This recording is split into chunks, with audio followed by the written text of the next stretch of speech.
ಬೀದರ್ ತಾಲೂಕು ಮಟ್ಟದ ಪ್ರಥಮ ಶೈಕ್ಷಣಿಕ ಸಮ್ಮೇಳನದಲ್ಲಿ ಭಾಗವಹಿಸಿದ ಶ್ರೀ ಸೂರ್ಯಕಾಂತ್ ನಾಗಮಾರಪಳ್ಳಿ ಇಂದು ಬೀದರ್ ನಗರದ ಡಾಕ್ಟರ್ ಚನ್ನಬಸವ ಜಿಲ್ಲಾ ರಂಗಮಂದಿರದಲ್ಲಿ ಕನ್ನಡ ಸಾಹಿತ್ಯ ಪರಿಷತ್ ಬೀದರ್ ವತಿಯಿಂದ ಹಮ್ಮಿಕೊಂಡಿದ್ದ ಬೀದರ್ ತಾಲೂಕು ಮಟ್ಟದ ಪ್ರಥಮ ಶೈಕ್ಷಣಿಕ ಸಮ್ಮೇಳನದ ಉದ್ಘಾಟನಾ ಸಮಾರಂಭದಲ್ಲಿ ನಾರಂಜ ಸಹಕಾರಿ ಸಕ್ಕರೆ ಕಾರ್ಖಾನೆ ಅಧ್ಯಕ್ಷರಾದ ಸೂರ್ಯಕಾಂತ್ ನಾಗಮಾರಪಳ್ಳಿ ಅವರು ಭಾಗವಹಿಸಿ ಮಾತನಾಡಿದರು.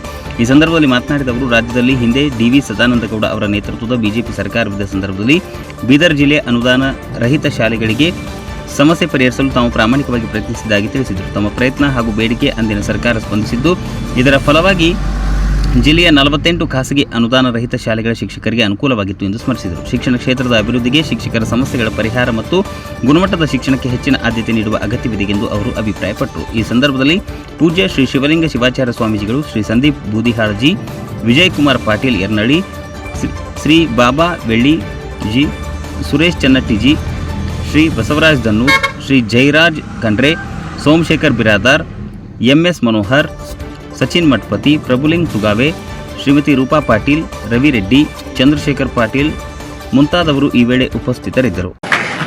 ಅವಾಗಲೇ ಮಾತನಾಡ್ಬೇಕಾದ್ರೆ ಹೇಳಿದೆ, ಮಾತೇ ಸಾಧನೆ ಆಗಬಾರ್ದು, ಸಾಧನೆ ಮಾತಾಗಬೇಕಂತ.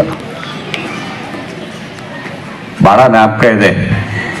ಇವತ್ತಿನ ಕೇಂದ್ರ ಬಿಂದು ಆಗಿರತಕ್ಕಂಥ ವಿಜಯಕುಮಾರ್ ಪಾಟೀಲ್ ಯರ್ನಳ್ಳಿ ಅವರು ಸುಮಾರು ವರ್ಷಗಳ ಹಿಂದೆ ಶಿಕ್ಷಕರಿಗೆ ತೊಂದರೆ ಆಗ್ತಾ ಇದೆ, ಅನುದಾನದ ಶಿಕ್ಷಕರ ಶಾಲೆಗಳಿಗೆ ಅನುದಾನ ಬರ್ತಾ ಇಲ್ಲ, ಹೇಗ್ ಮಾಡಬೇಕು, ಶಾಲೆ ಹೇಗ್ ನಡೆಸಬೇಕು, ಅವ್ರಿಗೆ ಸ್ಯಾಲ್ರಿ ಅನ್ನೋದು ಬರ್ಲಿಲ್ಲ ಅಂದ್ರೆ ಒಳ್ಳೆ ಉತ್ತಮವಾದ ಮಕ್ಕಳು ಈ ಜಿಲ್ಲೆಯನ್ನ ನಾವು ಹೇಗೆ ಬೆಳೆಸ್ಬೇಕಂತಕ್ಕಂಥ ಒಂದು ಕಾಳಜಿ ಅನ್ನೋದಿಟ್ಕೊಂಡು ಹೋರಾಟನ ಮಾಡಿ ನನಗೆ ಜೊತೆ ಕರ್ಕೊಂಡೋಗಿ ಫ್ರೀಡಮ್ ಪಾರ್ಕ್ ನಲ್ಲಿ 25 ದಿವಸ ಒಂದು ತಿಂಗಳು ಹೋರಾಟ ಮಾಡಿದ್ವಿ.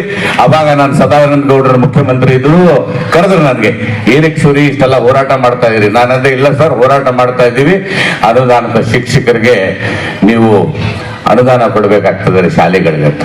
ಆಯ್ತು, ಕೊಡ್ತೀನಿ, ನಿಂದೆಷ್ಟಿದೆ ಬೀದರ್ಲಿ? ನಾನು ಬೀದರ್ಲಿ 48ರಿಂದ 100 ಶಾಲೆಗಳಿದೆ, ಅಷ್ಟು ಶಾಲೆಗಳು ಕೊಡಬೇಕು, ಅವ್ರಿಗೆಲ್ಲ ಸ್ಯಾಲ್ರಿ ಬರ್ತಾ ಇಲ್ಲ, ಬ್ಯಾಕ್ಲಾಗ್ 95 ಇಂದ ಬ್ಯಾಕ್ಲಾಗ್ ಇದೆ, ಆ ಬ್ಯಾಕ್ಲಾಗ್ ಕೂಡ ಕೊಡಬೇಕು. ಆಯ್ತು, ಬನ್ನಿ ಏನ ಮಾಡೋಣ ಅಂತಂದ್ರು.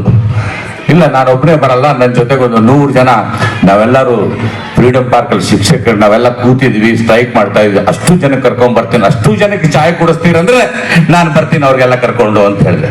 ಅಷ್ಟು ಜನಕ್ಕೆ ಕರ್ಕೊಂಡೋಗಿ ನಮ್ಮ ವಿಜಯಕುಮಾರ್ ಪಾಟೀಲ್ ಯರ್ನಳ್ಳಿ ಅವ್ರ ನೇತೃತ್ವದಲ್ಲಿ ಕರ್ಕೊಂಡೋಗಿ ಅವತ್ತೇ ಮುಖ್ಯಮಂತ್ರಿ ಅವರು ಮಾತಾಡಿ